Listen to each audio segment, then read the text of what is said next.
Eh bien, bonjour à tous et bienvenue dans ce nouvel événement qui vous est proposé par Archimag et qui sera donc dédié à la valorisation patrimoniale. Je suis Fabien Carré-Marionnet, journaliste pour Archimag et j'aurai donc le plaisir de vous accompagner tout au long de cette matinée qui va donc démarrer tout de suite avec cette keynote d'ouverture durant laquelle je suis ravi d'être accompagné par Malika Keshish. Bonjour Malika. Bonjour Fabien, je suis ravie de t'accompagner sur ce lancement d'un sujet qui m'est cher. Merci à toi. Malika, je rappelle que tu es cofondatrice d'Activo et sans plus tarder, parce qu'on a finalement qu'une demi-heure, je vais te laisser te présenter, nous parler aussi d'un Tout à fait, peu Activo et puis la scène est à toi. parfait. Merci Fabien, bonjour à toutes et à tous et bienvenue sur cette première partie d'une session qui va essayer d'allier, de vous proposer des solutions et des best practices autour du numérique. Pourquoi ça bouge tout seul? Ah, eh bien, je ne sais Ah, pas. attends, c'est bon, je reviens en arrière. Voilà, l'idée, c'est vraiment d'allier, de parler de comment, c'est quoi le patrimoine d'une entreprise, c'est quoi sa numérisation, quels sont les outils, pourquoi on fait tout ça, et comment on arrive en interne à vendre aussi ces projets-là, parce qu'en fait, c'est aussi un sujet qui est important pour beaucoup. Donc, rapidement, Fabien l'a présenté. Je suis cofondatrice d'un cabinet de conseil en transformation digitale, et on a une spécialité sur tout ce qui concerne le flux média, donc photos, vidéos, son, etc. Et donc, de par ce sujet-là, on travaille autant sur des projets de DAM, donc on verra ça tout à l'heure, de Digital Asset Management, et de tout son écosystème qui va de la numérisation des assets jusqu'à leur distribution. Au niveau Super. de l'équipe, on est une quinzaine de personnes avec des profils différents, des experts sur les solutions DAM, Digital Asset Management, des chefs de projet et des documentalistes audiovisuels, puisque on est, je pense, ensemble ici tous d'accord pour dire que ces plateformes-là, c'est 5% de techno et que les 95%, c'est des people et des process, et donc c'est de la gestion de contenu. Les services d'Activo, d'une manière générale, c'est tout ce qu'on accompagne les entreprises pour trouver la meilleure solution technique, qui correspond à leurs besoins, jusqu'à la gestion du contenu, le déploiement des solutions, l'accompagnement à la conduite du changement des équipes. Et tout ça passe évidemment par une sensibilisation, une formation sur tout ce qui est droit et usage. Et là, vous verrez, c'est aussi un sujet qui va nous importer euh, par rapport au patrimoine. Alors, on travaille avec différents secteurs d'activité, on n'a pas un secteur particulier, on travaille autant, alors, je vois que même dans le secteur public, il y a des organisations qui ne sont pas ici mentionnées.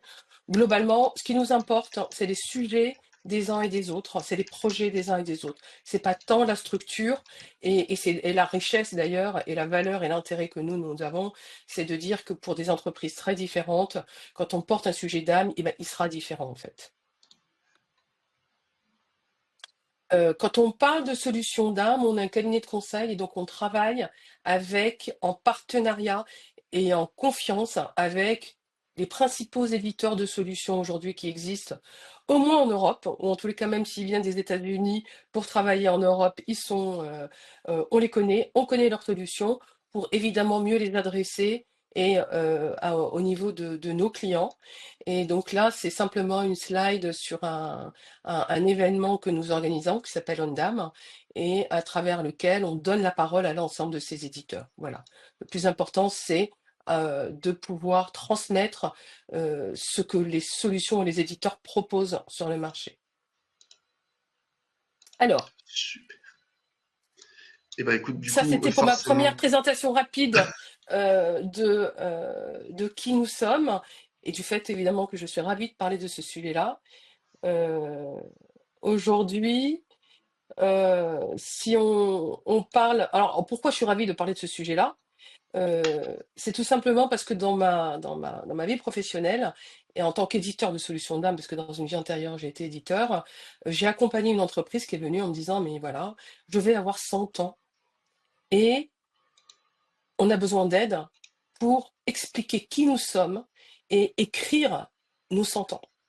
Et ça a été juste un projet magique, parce que ça a été un projet qui a démarré dans une cave pour retrouver les éléments, l'histoire, le passé, la mémoire de cette entreprise et pouvoir numériser ces assets-là, les choisir, définir ceux qui vont représenter en fait toute cette histoire, mais des points rouges, donc il y en a peut-être qui doivent savoir en fait, pour lancer les numérisations de ces sujets-là, pour mettre à disposition ces contenus auprès d'un historien qui a produit 2 livres, un livre interne et un livre externe, pour représenter ce centenaire.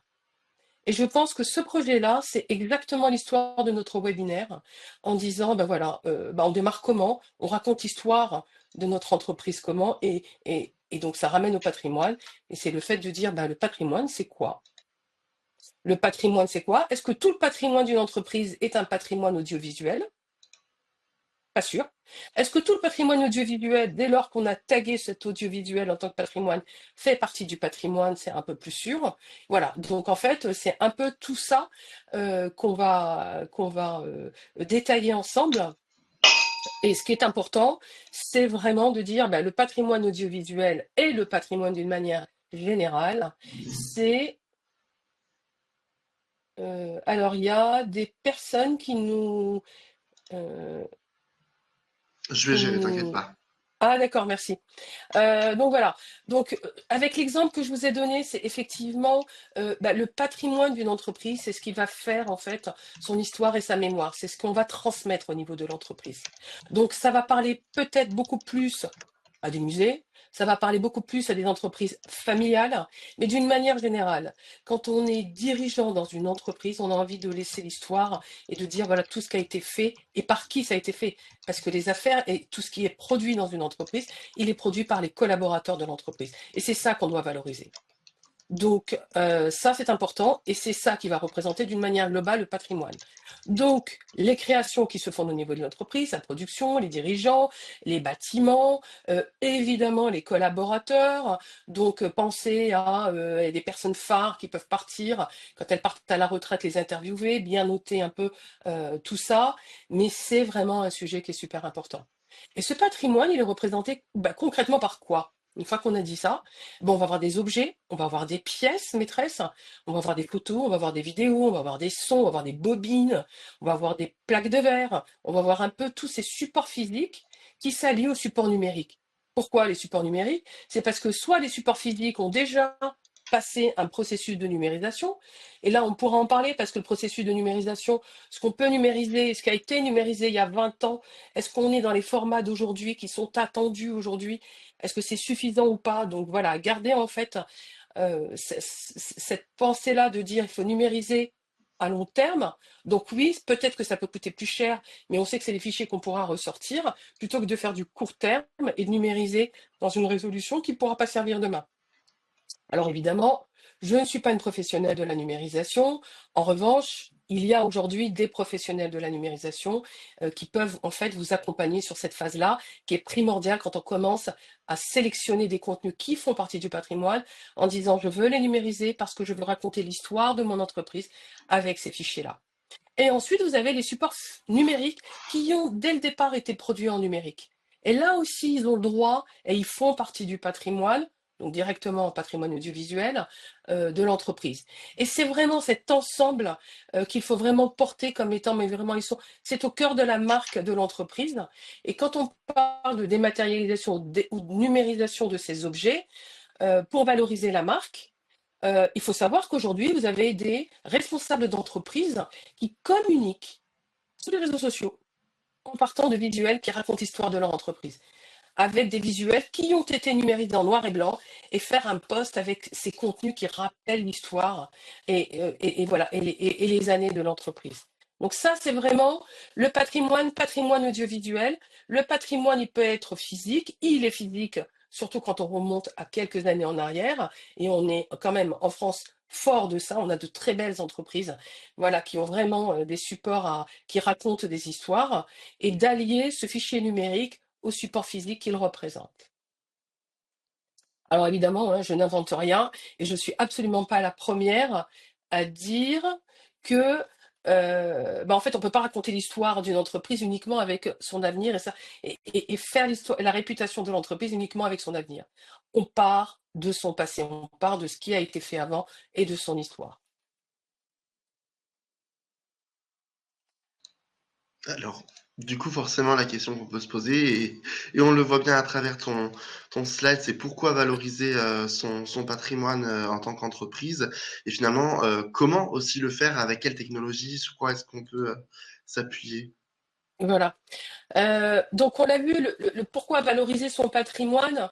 Donc d'une manière générale, on a parlé de valoriser la marque, on a parlé de valoriser, mais si on regarde le détail, c'est ça en fait, c'est susciter la fierté d'appartenance et l'adhésion des salariés. Mais c'est quelque chose de primordial aujourd'hui en fait, de dire, bah, tiens, je fais partie de telle entreprise, je sais ce qu'elle fait, je sais ce qu'elle a fait, qu'est-ce qu'elle a produit, c'est quoi l'histoire de ses fondateurs, de ses...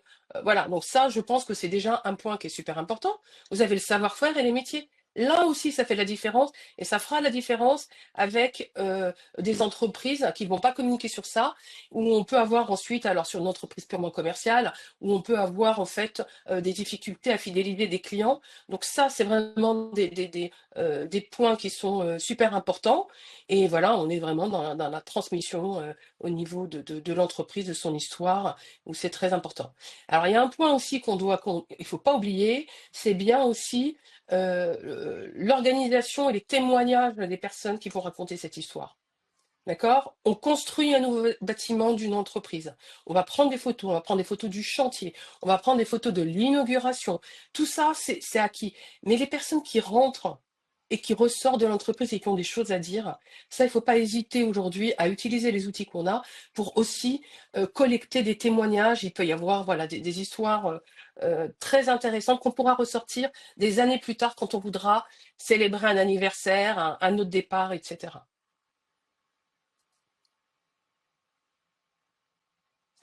Euh, alors, on revient un peu à la techno, mais avec un côté quand même très fonctionnel. Donc, je disais, en fait, aujourd'hui, on parle de patrimoine, on numérise, et quand on numérise, on va le gérer où? Donc, quand on numérise, on va obtenir de la photo numérique, on va obtenir de la vidéo numérique, on peut obtenir des PDF, des sons, etc. Donc, ça, c'est des assets anciens qu'on a numérisés. Donc ces assets-là vont intégrer, la meilleure façon d'intégrer une plateforme qui s'appelle DAM, donc Digital Asset Management, qui sont des plateformes aujourd'hui dont la fonction première, c'est de centraliser, de protéger ces assets, de les indexer comme il se doit, parce que contrairement aux autres assets qui intègrent un DAM, que ce soit des assets produits, des assets marketing, des assets de communication pure, les assets des archives et du patrimoine ont besoin d'avoir un détail sur l'indexation parce qu'on va avoir besoin de le retrouver sur ces mots-là d'indexation des années plus tard. Donc on ne va pas juste dire, bah tiens, c'est le dernier défilé, la dernière prise de vue, etc. Parce que ça, c'est de l'actualité, donc on peut le retrouver facilement par rapport, ça va ressortir très vite. Mais quand on va commencer à chercher sur des assets qui sont plus loin, ça va être plus compliqué de les retrouver. Donc cette indexation, elle est importante. Et on parle aujourd'hui souvent d'outils d'indexation qui sont un peu plus puissants que juste de mettre 3 ou 4 mots-clés par rapport au contenu d'actualité qui peut ressortir très vite. Donc ça, ce sont les fonctionnalités du DAM pour pouvoir gérer les assets qui sont liés au patrimoine. Le DAM va faire quoi d'autre? Par rapport à ces assets et par rapport à ce que j'ai dit tout à l'heure, il est important de bien numériser et de penser au futur dans la numérisation et de numériser le plus large, le plus de la meilleure qualité qu'il soit. Pour autant, ces fichiers, quand ils sont numérisés en très haute qualité, on ne va pas les ressortir systématiquement dans cette qualité pour les distribuer sur ce que je disais tout à l'heure, le post fait par un dirigeant à partir de contenu des archives sur les réseaux sociaux. Les réseaux sociaux n'ont pas besoin de formats aussi puissants. En revanche, si ces assets doivent être imprimés, faire l'objet d'une exposition quelque part, on aura besoin de revenir vers ce fichier original.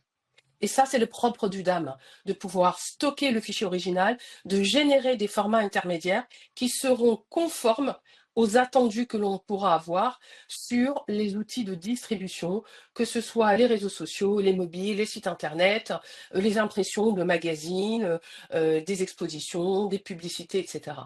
Donc ça, c'est ce que fait le DAM.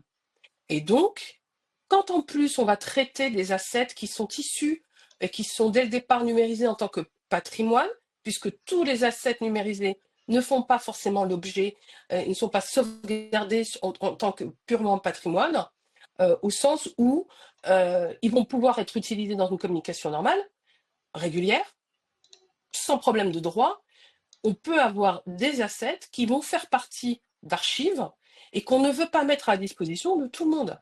Et ça, c'est le propre du DAM aussi, de pouvoir gérer des restrictions de qui accède à quoi quand on archive, quand on numérise une photo d'une égérie sur un produit de 1970, vous vous doutez qu'on n'a plus les droits de l'égérie, on n'a plus les droits tels quels de pouvoir les utiliser. Donc, ceux qui vont être responsables de ce patrimoine peuvent y accéder, savent que ça existe. Pour autant, on ne va pas le mettre à disposition de l'ensemble des utilisateurs parce qu'on ne sait pas comment on peut l'utiliser. Et que là, pour le coup, ça va être un projet complémentaire qui est associé aux assets numériques, qui va être de la clarification des droits en fonction de ce qu'on veut faire. J'ai bien numérisé, j'ai bien protégé mon asset, je n'y accède pas, j'ai besoin de l'utiliser pour raconter l'histoire de ma marque, de mon entreprise. Je vais chercher à clarifier les droits, à retrouver les ayants droit, à négocier les droits avec ces ayants droit, etc., pour pouvoir en faire un bon usage. Et il y a une autre partie qui est importante sur ce schéma-là, c'est le lien entre les assets de patrimoine et la gestion des collections. Donc on a parlé d'assets qui étaient issus numériques, on a parlé de patrimoine audiovisuel, d'assets qu'on a numérisés, mais dans le patrimoine d'une entreprise, on a aussi des objets, on a des pièces qui ne sont pas numérisées, c'est des objets physiques qui font partie de la collection, donc des bouteilles qui remontent à très longtemps, des objets qui sont protégés par l'entreprise et qui peuvent faire l'objet de campagnes de numérisation pour pouvoir bien les illustrer et suivre ces objets-là à travers des outils de gestion de collection. Les gestions de collection, c'est un métier. Donc on définit un objet, cet objet-là va avoir un numéro d'inventaire et il peut être rattaché à une sélection d'assets, puisqu'on peut voir des vues de profil, de dos, de face, de haut, etc., en fonction des objets qui sont concernés, bien entendu, et qui seront, eux, stockés dans le DAM. Donc, il est important ici aussi de se poser la question, comment on crée le lien entre un DAM et un outil de gestion de collection. Un DAM n'est pas un outil de gestion de collection. Il peut gérer des informations pour suivre un support physique, j'en connais qui peuvent gérer cette information, mais une gestion de collection complète, c'est un outil qui est très puissant, qui permet évidemment de visualiser, de gérer la description de l'objet, de suivre des entrées-sorties, des constats d'état, de tout ce qui touche en fait à l'objet physique, qui lui peut aussi faire l'objet d'exposition. Donc c'est tout ça qui concerne en fait le patrimoine d'une entreprise. Alors je ne sais pas si Fabien, il y a des questions qui passent ou est-ce que tout va bien pour tout le Pour monde l'instant, tout va bien pour tout le à monde a ce priori. niveau-là? On peut continuer. Super. Donc voilà. Donc ça, c'est important dans le cas du cycle de vie des médias, au niveau du DAM, de bien numériser, de choisir les bons formats, d'utiliser un outil comme le DAM qui permet justement de centraliser et distribuer sur les bons formats. Les outils de gestion de collection ont souvent un mini-DAM. Donc on peut aussi utiliser le mini-DAM des gestions de collection quand on n'a pas besoin d'avoir en fait un ensemble distinct.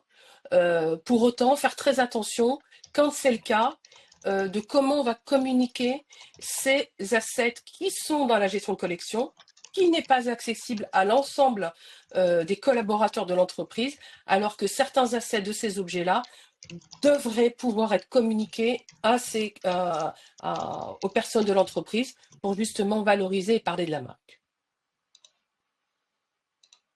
Super. Merci beaucoup. Alors peut-être pour parler un petit peu des étapes que toi tu verrais éventuellement pour mener Oui. à bien un projet de valorisation patrimoniale, quelles sont à ton avis les étapes par lesquelles il faut commencer, quels sont les processus à mettre en place, les grandes étapes finalement à respecter? Alors, les grandes étapes, j'ai un peu fait le tour. La première chose, je pense que c'est déjà de ne pas attendre un événement en disant c'est bientôt l'anniversaire de l'entreprise, on a besoin de communiquer, on a besoin de sortir un livre, on a besoin, voilà, de tout faire. Donc, plus tôt on s'y prend et mieux c'est. Donc, plutôt de faire les choses petit à petit, c'est la première chose. D'accord? De toujours se dire, aujourd'hui, dans une entreprise, quand elle produit un contenu, quand elle produit, pardon, un contenu, un objet, des assets, ça fait déjà partie des archives de l'entreprise. Pardon. Donc, dans ces archives-là, lesquelles on va garder, lesquelles on va vraiment taguer comme étant faisant partie du patrimoine. Donc ça aussi, c'est quelque chose qui est important.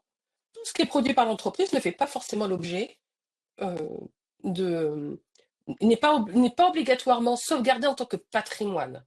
D'accord? Donc il faut apprendre à sélectionner. Qu'est-ce qui fait partie? Qu'est-ce qui peut raconter l'histoire? Sur 50 images d'une inauguration d'un bâtiment, etc., est-ce qu'on va garder les 50 pour raconter l'histoire de il y a 20 ans, 30 ans, on a créé ce bâtiment-là? Voilà, c'est pas sûr. Donc il y a quand même une compétence professionnelle à savoir de qu'est-ce qui peut faire partie du patrimoine, qu'est-ce qui peut raconter l'histoire. D'accord? Donc voilà, n'importe qui n'est pas habilité à faire ça. Mais sinon, en termes de processus, une fois qu'on a dit on est capable de sélectionner, on va déjà démarrer par la numérisation. Donc au fur et à mesure de dire, tiens, on anticipe les événements le plus tôt possible et on lance des plans de numérisation, de sélection, d'editing pour pouvoir raconter cette histoire-là. Donc ça, c'est la première étape, c'est de s'appuyer sur soit une numérisation interne, soit prendre des partenaires qui ont l'habitude de numériser. Il y a un grand groupe de presse qui a fait un travail magnifique et gigantesque il y a quelques années en lançant un plan de numérisation de plus de 5 millions de photos avec une entreprise dont c'est le métier et qui fait très très bien le travail. Et on a ressorti mais, des pépites par rapport à ces années et ces contenus. Et donc l'idée, c'est effectivement, on valorise ensuite comment, en interne et en externe. Donc ça, voilà. Donc il y a la numérisation, le choix des assets, le choix de la solution, dans quoi je vais les stocker. Donc, quand on me dit on va fêter tel anniversaire et on numérise et on met tout sur un disque dur et puis une fois que l'anniversaire est passé, on oublie, eh ben là c'est dangereux parce que le disque dur on ne connaît pas sa durée de vie. Donc on sait aujourd'hui qu'en fait si vous voulez protéger, c'est vrai que le mode SaaS, donc en hébergé dans un data center ou sur des plateformes qui sont purement SaaS, donc dans le cloud, c'est ce qu'il y a de plus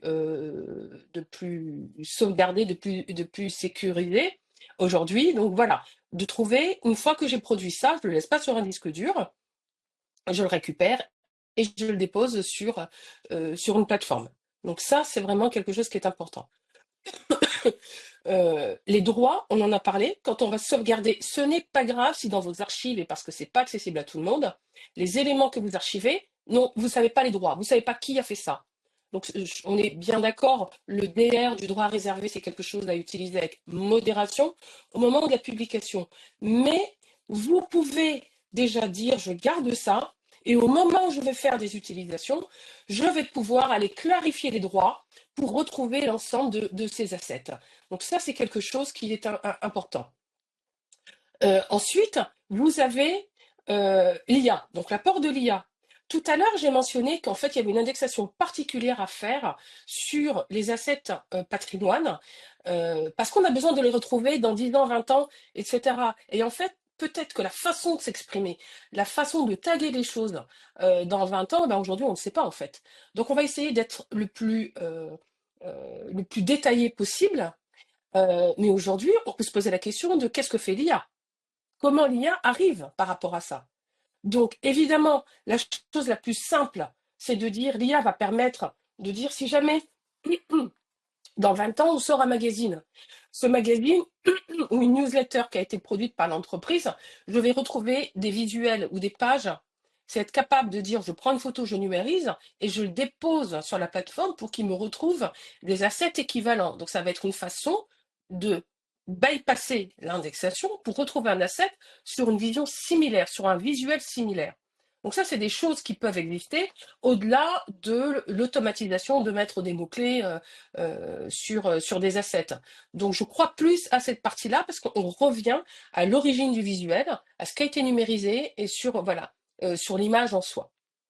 Ou sur, quand on numérise des vidéos, des témoignages de voix, etc., vous avez ce qu'on appelle le speech to text, qui est proposé aussi par des outils où on récupère tout ce qui a été dit. Voilà. Donc ça aussi, ça peut aider à retrouver les choses un peu plus tard sur la plateforme. Donc voilà, donc vraiment, le DAM, je pense, peut aider à stocker pour pour permettre de retrouver ces assets dans le futur. Alors, il y a Christophe, en dehors de Oui, l'intérêt éditorial. qui pose une question un peu juridique. Alors c'est peut-être un petit peu, il y a Pour forcément certaines, des... à sauvegarder. En fait, le tout est dans la sauvegarde, oui, sur les papiers, sur la partie juridique, etc.